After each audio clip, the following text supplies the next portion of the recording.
रमा को ये सब सुनाते सुनाते 1 साल हो गए थे। बहुत बार अपने पति अशोक से ये बात उसने कही, लेकिन कोई फर्क नहीं पड़ा। अशोक सुन के भी अनसुना कर देते। लेकिन जब रमा प्रेग्नेंट हुई तो उसकी तबीयत ठीक न रहने पर जब भी सावित्री जी को काम करना पड़ता, वो रमा को दिन भर सुनाती रहती। अरे बहू, तुम्हें क्या पता सास कैसी होती है। वो तो तुम्हारी किस्मत अच्छी है जो मुझ जैसी सीधी सास मिली, वरना तो लोग बहू को गर्भवती होते ही उसके मायके भेज देते हैं। काम से ज्यादा फोन पर ही लगी रहती। जैसे तैसे 9 महीने बीते और रमा ने एक प्यारी सी बिटिया को जन्म दिया। घर आई तो सावित्री जी ने सख्त चेतावनी दी कि अपने और अपनी बेटी के काम तुम खुद करना। 30 दिनों बाद ही रसोई छूनी है। सारे रस्मों रिवाज जैसे तैसे 1 महीने बीते। कभी उसको नाश्ता मिलता तो दोपहर का खाना नहीं, कुल मिला के मुश्किल से 2 वक्त का खाना मिलता। और पतिदेव बेचारे माँ नाम की पट्टी आंखों पर बांध के घूमते रहते।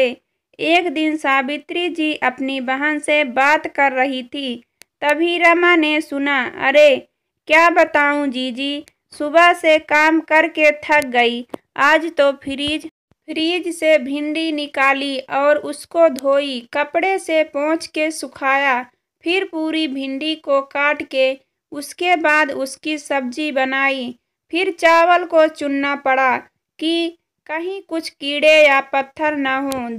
धुला, कुकर में डाला, बंद किया, चावल बनाया। मतलब कि सावित्री जी ने पूरे प्रोसेस को अपने काम में गिन लिया, बजाय ये कहने के कि चावल दाल सब्जी रोटी पूरा खाना ही बनाया है। अब रमा पहले की तरह काम नहीं कर पाती थी तो भी उसको हर बात में ताने मारते। हमने भी बच्चे बड़े किए हैं। पूरे घर के काम समय से खत्म करके एक दिन सावित्री की बहन उनसे मिलने आई।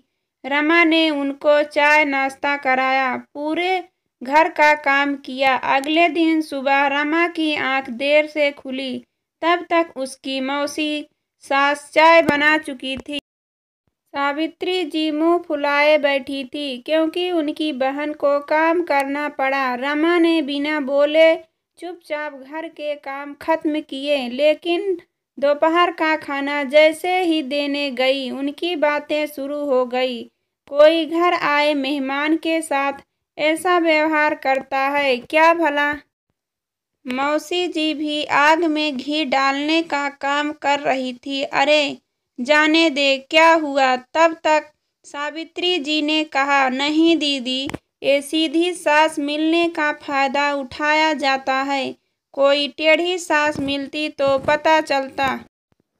पता भी है जीजी ने कितने काम किए। दूध निकाला, फिर चाय का बर्तन चढ़ाया, गैस जलाया। जीजी माँ ने संस्कार सिखाए होते तो ये न होता।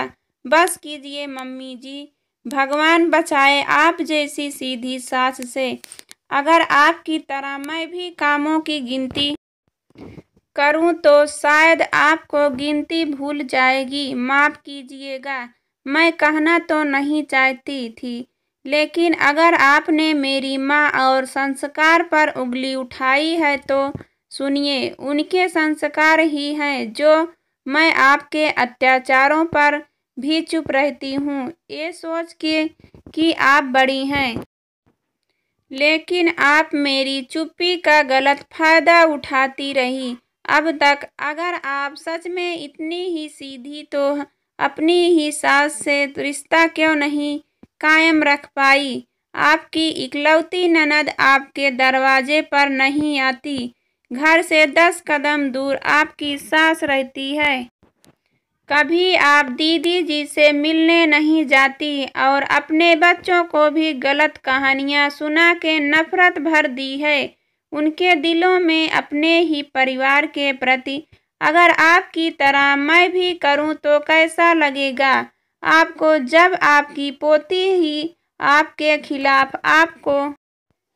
खिलाफ आपको भला बुरा कहे, खुद को बेचारी और हर बात में सीधी कहना बंद कीजिए। एक और आखिरी बात, अब मैं सिर्फ बहू या पत्नी नहीं, माँ भी हूँ, तो अपनी बेटी का ख्याल रख के ही कोई काम कर पाऊंगी, क्योंकि आप तो सीधी सास हैं। सिर्फ अपनी जुबान से आपको पोती और बहू के तकलीफ से तो कोई मतलब ही नहीं, लेकिन मैं सीधी बहू नहीं हूँ, ना ही मुझे आप जैसा सीधा बनना है। कह के रमा वहाँ से चली गई। आज सावित्री जी को जवाब समझ में नहीं आ रहा था। दोस्तों, दूसरों को उपदेश देने से जितना अच्छा लगता है, खुद उसका पालन करना उतना ही कठिन होता है।